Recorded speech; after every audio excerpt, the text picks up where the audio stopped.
My wife, together 12, married 7, is leaving me for someone she has known 3 months. Before I dive into what's been happening, a bit about the past. My wife was incredibly close to her brother during their childhood. Unfortunately, he struggled with alcoholism, served a decade in prison, returned to drinking upon release, and tragically passed away right before her eyes. My wife, 30, and I, 33, had recently started hitting the gym together, reveling in the physical and emotional benefits. It seemed to bring us closer than ever. Our intimacy was at its peak, and happiness was in abundance. However, just 3 weeks after her brother's tragic passing, a new guy at the gym caught her attention. Despite my initial hesitations, I trusted her completely. She had always been the kindest soul, and the thought of her being unfaithful seemed impossible. But then, last weekend happened. We shared one of our most romantic days in recent memory, which made what came next even harder to believe. This week, she told me she needed to explore her sudden, intense connection with this gym acquaintance. We've built a life together, a home, 3 pets, and her decision has left not just me but all our friends and family in shock. She insists it's something she must do. The woman I loved just days ago seems to have vanished. We've tried couples counseling 3 times and have another session planned, but she seems to have made up her mind, drifting away from me with alarming speed. I'm struggling to grasp this new reality. It feels like a nightmare I can't escape. I just needed to share this burden somewhere. Update. I received a message over the weekend from a kind Redditor who had read my original story and was wondering how I was holding up. Given the attention the original post received, I felt it was only right to share an update. A month after she moved out, my wife filed for divorce. During this time, I ventured into online dating, which turned out to be a dismal experience. I focused on keeping busy, working out, building my confidence, and spending time with friends. Although the overall period was tough, I tried to stay positive. I started therapy but didn't click with my first therapist. By December, I had found a new therapist who was a much better fit, and I'm still seeing her. In mid-December, my wife called me in tears, asking if she could stay in our guest bedroom because she had nowhere else to go.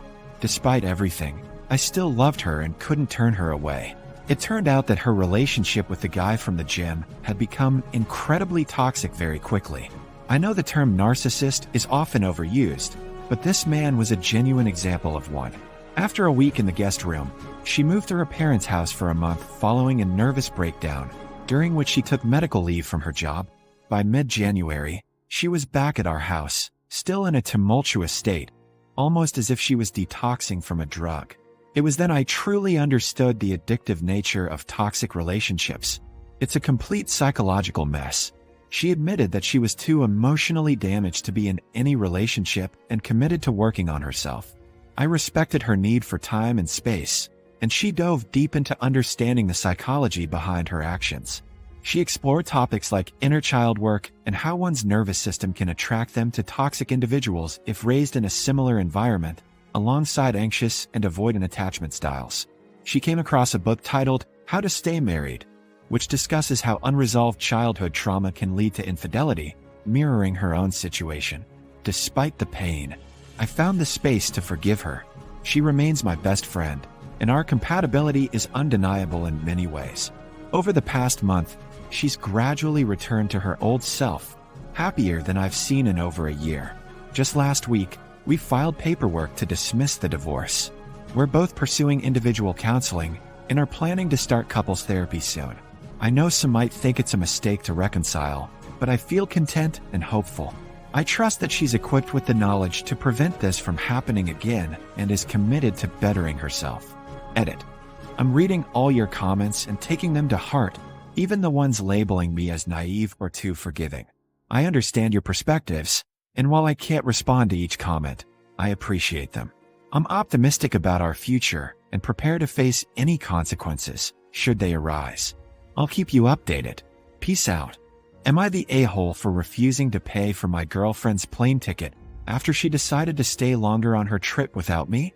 I'm posting anonymously because my girlfriend knows my Reddit account. Here's what happened. I'm a 28-year-old guy, and my girlfriend is 27. We've been together for 2 years. We planned a 2-week vacation to Italy, which I paid for entirely, flights, hotels, the works. I earn more than she does, and I wanted us to enjoy a stress-free holiday. Everything was perfect until the last day when she dropped a bombshell. She told me she wanted to stay longer to find herself and reflect on our relationship without me. She never mentioned this before, and it completely took me by surprise. I felt hurt and responded that if she needed this time alone, she should also take responsibility for her expenses during this extended stay. I told her I wouldn't cover the cost of her return ticket whenever she chose to come back. Now, she's upset, calling me unsupportive and selfish. Even some of our friends are siding with her, saying I'm wrong because I left her in a foreign country without financial support. So, Reddit, am I the jerk for refusing to pay for her new plane ticket home after she decided to extend her trip without any prior discussion? Update. Thanks to everyone who responded, especially those early replies that helped me see I might not be the jerk here.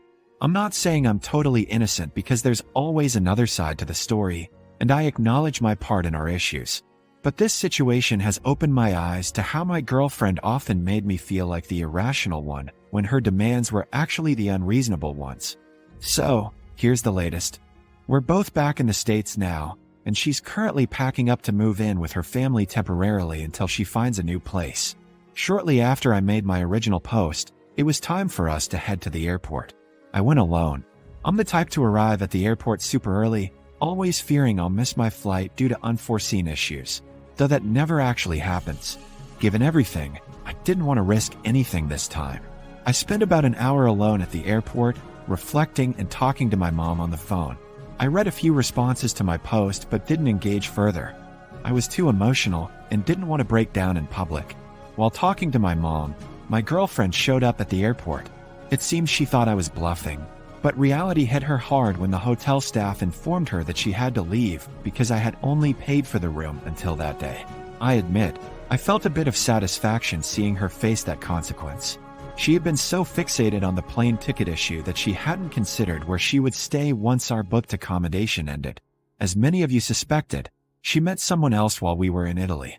She insisted it was just a physical attraction and nothing happened. But she did get his contact details with the intent to explore possibilities. It was one of those nights I felt unwell and stayed in while she went out exploring. Obviously, I ended things with her. She tried to downplay it, but I couldn't trust her anymore. And I'm not interested in being with someone who thinks it's okay to keep their options open after 2 years of being together. The flight back was incredibly awkward, and she spent the whole drive from the airport trying to convince me we should stay together. As we neared home, the gravity of her decisions seemed to hit her. So yeah, I'm jet-lagged, drained, and just numb now. And to those few who got downvoted for claiming this story was fake because I didn't update quickly, screw you.